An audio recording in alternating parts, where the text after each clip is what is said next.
Pemerintah menjanjikan mengurangi sampah hingga ribuan ton per hari. Investasi miliaran rupiah yang dikucurkan melalui teknologi bernama RDF, yaitu teknologi yang mengubah tumpukan sampah menjadi energi terbarukan. Namun bagi warga sekitar, janji tersebut justru berbau busuk. Alih-alih mendapat solusi, mereka malah mendapat polusi. Halo, perkenalkan saya Panji dari Hanatan Report. Pada siang kali ini, saya ingin menginvestigasikan apa yang sebenarnya telah terjadi pada kasus RDF Rorotan di Jakarta Utara pada beberapa dekade bulan yang lalu. Mari kita cari tahu jawabannya. Kali ini saya berada di SMN 89 Jakarta yang lokasinya kurang lebih 5 km dari RDF Rorotan. Kali ini saya ingin mewawancari seorang guru yang rumahnya tak jauh dari RDF. Baik, selamat siang Ibu. Siang. Silakan perkenalkan diri Ibu. Baik, nama saya Syofar Fiani. Saya selaku salah satu guru SMA Negeri 89 Jakarta. Kalau boleh kami tahu nih Bu, lokasi tempat tinggal Ibu di mana? Saya bertempat tinggal di daerah Rorotan, spesifiknya di Perumahan Mutiara Indah. Kira-kira berapa jarak dari RDF? Dari rumah saya ke RDF itu sekitar 1,5 km. Kami di sini ingin mewawancarai terkait isu polusi yang dihasilkan oleh RDF Rorotan, terutamanya polusi udara Bu. Nah, seberapa sering sih Ibu mencium bau dari fasilitas RDF ini dalam seminggu terakhir? Oke, kalau untuk seberapa seringnya itu hampir tiap hari ya. Terasa aroma yang kurang sedap yang dihasilkan dari RDF. Apakah ada jam-jam tertentu bau itu terasa paling parah Bu? Yang paling parah itu biasanya sore ya. Sore itu baunya sangat menyengat dibanding pagi atau siang atau malam. Biasanya juga aromanya ini nggak hanya tercium di luar rumah aja, tapi juga masuk ke dalam rumah. Apakah seperti sampah busuk biasa atau bau kimia atau bau benda terbakar gitu Bu? Kalau yang dari rumah saya sih itu baunya seperti makanan busuk karena baunya masam. Apakah ada dampak dari segi kebiasaan sehari-hari Ibu atau kesehatan Ibu ataupun yang dirasakan oleh Ibu terkait isu RDF ini Bu? Baik, kalau dari rumah saya sendiri dan dari anggota keluarga di rumah saya, karena adanya polusi udara ini biasanya kita kesehatan itu lebih rentan. Karena contohnya anak saya ini lagi pilek, dia sudah 2 minggu nggak sembuh padahal sudah dikasih obat, dibantu semprot hidung segala macam. Kemudian kalau dari ibu saya sendiri yang rumahnya juga dekat dengan rumah saya, itu juga merasa kalau untuk bernafas itu agak susah ya. Kira-kira nih Bu, adakah saran yang ingin disampaikan oleh Ibu kepada pengelola RDF mengenai isu ini?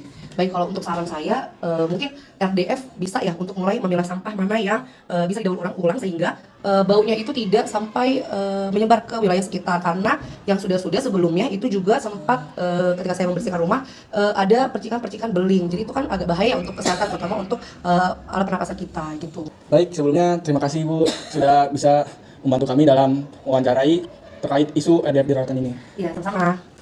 Nah, pemirsa, sekarang kita akan menuju lokasi RDF mengendarai motor karena di sana lokasi cukup jauh dari SMA 89 Jakarta dan kita di sana ingin mencari narasumber yang siap untuk diwawancarai. Oke, baik pemirsa, sekarang kita sudah berada di belakang RDF Rorotan, tepatnya di dalam TPU Rorotan Jalan Kecamatan Cilincing, Jakarta Utara. Sebelumnya, kita sudah meminta izin dengan pihak pengelola untuk dimintai wawancara.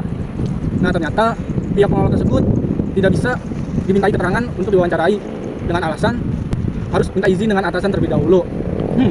Gimana ya menurut pemirsa? Nah, pemirsa, sekarang kita sudah berada di lokasi TPU yang lokasinya dekat dengan RDF Rorotan ini. Nah, sekarang kita sudah menemui salah seorang ibu untuk dimintai keterangan. Permisi Bu. Ya. Selamat siang, Ibu. Siang, menjelang sore. Ya. Saya sedang bersama Ibu siapa di sini? Ini kita dipanggil sini Ibu Kembang. Ibu Kembang. Lokasi tempat tinggal Ibu di mana dan berapa jaraknya dari RDF sini, Bu? Kan ini ya, aku ngontrak di sini. Nah, kalau dari sini ke RDF ada berapa meter? 5 menit ya, 5 menit aku sampai kalau ke RDF ya. Ibu, seberapa sering Ibu mencium bau dari fasilitas RDF ini dalam beberapa pekan terakhir, Ibu? Nah, hampir setiap hari. Ini kan di demo, itu kayaknya nggak hampir setiap hari sih. Mungkin ada 4-5 kali lah ya dalam 1 minggu.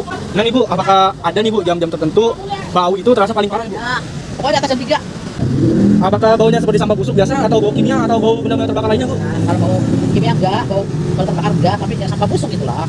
Apakah ada dampak dari segi kebiasaan sehari Ibu atau kesehatan Ibu atau yang dirasakan oleh Ibu terkait isu RDF ini, Bu? Ya kalau sejauh ini Ibu sih masih sehat walafiat ya. Ya jangan sampai lah ya. Yang terakhir nih Bu, adakah saran yang ingin disampaikan oleh Ibu kepada pengelola RDF mengenai isu bau lidi ini, Bu? Ya kalau saran sih, kayak Ibu tuh ya nggak bisa ngomong apa-apa ya. Kalau misalnya pun kita tutup, nanti punya pemerintah, ya kan?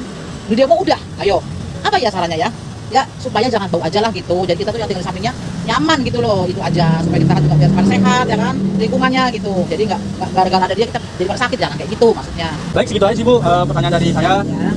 Terima kasih nih Bu sebelumnya sudah mau diwawancarai. Ya, sama-sama. Oke pemirsa, sekarang kita sudah berada dengan narasumber lainnya di TPU Rorotan. Permisi Bapak, Ya. selamat siang. Ya, Dengan Bapak siapa saya di sini? Bapak Boy. Bapak Boy. Nih Pak, seberapa sering Bapak mencium bau dari fasilitas RDF ini sejak beroperasi? Sering. Nih Pak, apakah bau yang dihasilkan oleh RDF ini mengganggu aktivitas Bapak? Atau ketika saat berjualan, saat di jalan, apakah berdampak pada kesehatan Bapak? Kagak, sepan-sepan aja udah gitu. Kalau truk tahu ya. Apakah Bapak sering melihat truk sampah melewati jalan ini? Sering. Apakah sering terlihat ceceran air lindi dari truk sampah tersebut? Enggak.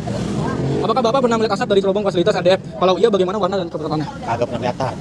Apakah Bapak punya saran yang ingin disampaikan kepada pengelola RDF? Nah, yang penting kalau musim hujan aja jangan bau gitu doang udah intinya.